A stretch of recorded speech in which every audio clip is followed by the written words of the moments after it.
8월 25일입니다. 시편 68편 19절에서 35절까지 말씀, 주님을 찬양하라는 제목으로 말씀드립니다. 다윗의 찬송시가 이어집니다. 날마다 우리의 주님을 찬양하라. 하나님께서 우리의 짐을 대신 짊어지셨다. 하나님은 우리의 구원이시다. 이렇게 초대하는 것은 하나님께서 이 세상에서 환난과 고통을 당하는 당신의 백성을 세심하게 돌봐주시기 때문이죠.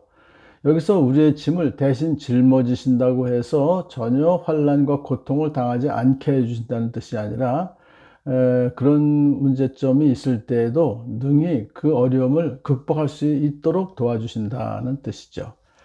자, 그러므로 우리는 날마다라고 하는 것은 사실은 우리로 하여금 과거와 현재와 미래를 포함한 전체 모든 인생에 있어서 하나님의 변함없는 인도와 돌보심을 항상 잊지 말라는 뜻이죠.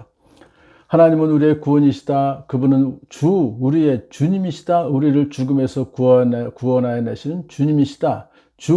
주님이시다. 주님, 세 번이나 강조한 것은 바로 우리의 모든 삶을 책임져 주시는 주인이시고 죽음에서 또한 우리를 구원하여 내시는 주님이시다. 그렇게 고백하는 것이죠.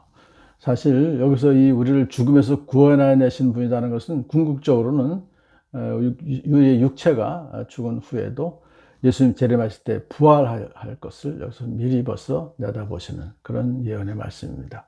진실로 하나님이 그의 원수들의 머리를 치시니 죄를 짓고 다니는 자들의 덥수룩한 정수리를 치신다. 하나님께서 원수들, 이 덥수룩한 정수리는 힘의 상징입니다. 그들이 그렇게 힘이 있다고 자랑하여도 그들의 머리, 정수리를 치신다. 그들을 이제 멸망시키신다 이거죠. 자, 여자의 후손이 뱀의 머리를 이제 상하게 할 것이라는 예언의 말씀을 또 우리는 여기서 기억할 수가 있습니다. 하나님은 원수들을 준엄하게 심판하시기 때문에 하나님을 찬양하여라. 이어서 시인 다윗은 하나님께서 모든 원수들을 다 무찌르신 후에 개선의 행진을 하신다고 찬송합니다. 하나님, 주님의 행진하심을 모든 사람이 보았습니다. 나의 왕, 나의 하나님께서 성소로 행진하는 모습을 그들이 보았습니다. 사실은 하나님은 영이시기 때문에 사람의 눈에 하나님의 행진하시는 모습이 보일 리가 없죠. 따라서 이 표현은 하나님의 백성들이 악인을 물리친 후에 크게 기뻐하는 모습 속에서 하나님의 크신 권능을 깨닫게 된다는 의미로 우리가 이해할 수가 있습니다. 여기서 나의 왕이라고 이렇게 다윗이 말하는 것은 자기가 사실은 왕인데 하나님을 나의 왕이라고 하는 것은 그만큼 자기의 겸손한 자세, 그리고 나의 왕권은 하나님께서 주셨다는 것을 인정하는 그런 신앙 고백인 것이죠. 자, 이어서 승리와 구원을 베풀어 주신 하나님께 대한 감사의 의식이 진행됩니다. 앞에서는 합창대가, 뒤에서는 현악대가, 한가운데서는 소녀들이 소고치며 찬양하기를 하나님을 찬양하여라, 이스라엘 자손아 주님을 찬양하여라, 이렇게 하면서 행진을 한다는 것이죠. 여인들이 소고치며 찬양하는 그 일은 이스라엘 역사에 있어서 승리의 기쁨이 있을 때 이렇게 했습니다. 이 찬양 대열은 아주 질서정연하고 웅장한 행렬로 길게 이어졌습니다. 찬양하는 이들은 이렇게 하나님께 기도합니다. 하나님, 주님의 능력을 나타내 보이십시오. 주님께서 우리에게 발휘하셨던 그 능력을 다시 나타내 보이십시오. 주십시오. 출애굽부터 시작해서 하나님께서 이스라엘 백성들을 위해서 발휘하셨던 그 엄청난 능력을 다시 한번 또 나타내 주십시오라고 기도하는 것입니다.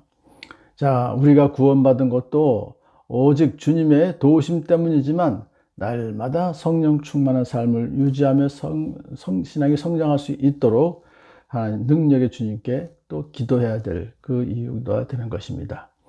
하나님, 주님께서 발휘하셨던 그 능력을 다시 나타내 주십시오. 우리 이 과거의 인생 속에서 나타나셨던 그 능력을 또 나타내 주시고 앞으로도 계속해서 나타내 주십시오 라고 하면서 찬양하는 것이죠. 자, 다윗은 이방의 왕들이 하나님께 경외심을 나타내게 된다는 예언을 합니다. 예루살렘에 있는 주님의 성전을 보고 뭇 왕이 주님께 예물을 드립니다. 뭇 왕이라고 하는 이방인들의 왕이죠. 솔로몬 왕 때 수많은 이방인 왕들이 와서 또 예물을 드렸죠.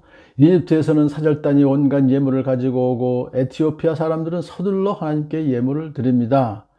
이런 그 일이 이제 예언이 되어지고 그것이 이루어지는 것이죠. 민족들이 그 빛 가운데로 다닐 것이요, 땅의 왕들이 그들의 영광을 그 도성으로 들여올 것입니다.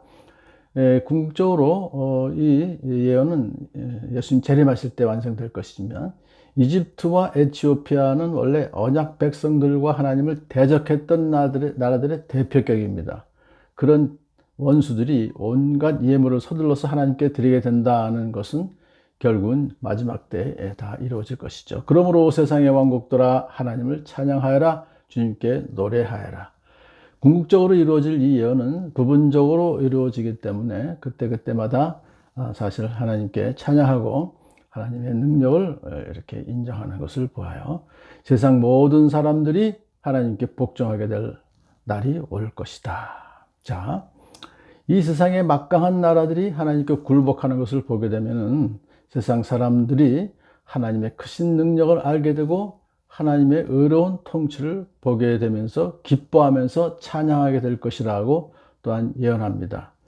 이 예언은 일단 신약시대에 복음이 세계 만방으로 확장되어 감에 따라서 성취되고 있으며, 다시 예수님 오실 때, 재림하실 때는 새하늘과 새 땅에서 완전하게 이루어질 것입니다. 하늘 태고의 하늘을 병거타고 다니시는 분을 찬송하여라. 그분의 통치가 가장 높은 하늘까지 미치기 때문에 그분의 탁월하신 권능을 찬양하여라고 초대하는 것이죠. 너희는 하나님의 능력을 선포하여라. 그의 위엄은 이스라엘을 덮고 그의 권세는 구름 위에 있다. 초월하시는 하나님의 능력. 그래서 하나님의 그러한 능력을 선포하여라가 이제 초대하는 것입니다. 성소에 계시는 하나님, 이스라엘의 하나님은 두려우신 분이시다. 그는 당신의 백성에게 힘과 능력을 주시는 분이시다. 그러므로 하나님을 찬양하여라 라고 권유하는 것은 바로 저와 여러분에게도 같은 권유를 하고 계신 것입니다. 자, 성소에 계시는 하나님이라고 하는 것은 여기서 하나님이 임재한 곳이 바로 성전이죠. 그래서 하나님은 어디에 계시든지 무소부지하신 분이시기 때문에 하나님께서 어디든지 우리 하나님의 백성이 있는 곳에 오셔서 힘과 능력을 우리에게 주시는 분이신 것입니다. 그러므로 우리 성도들은 하나님을 왕으로 모시고 그분을 찬양하며 그분의 말씀에 귀를 기울이며 살아가는 복된 저와 여러분 되기를 축복합니다.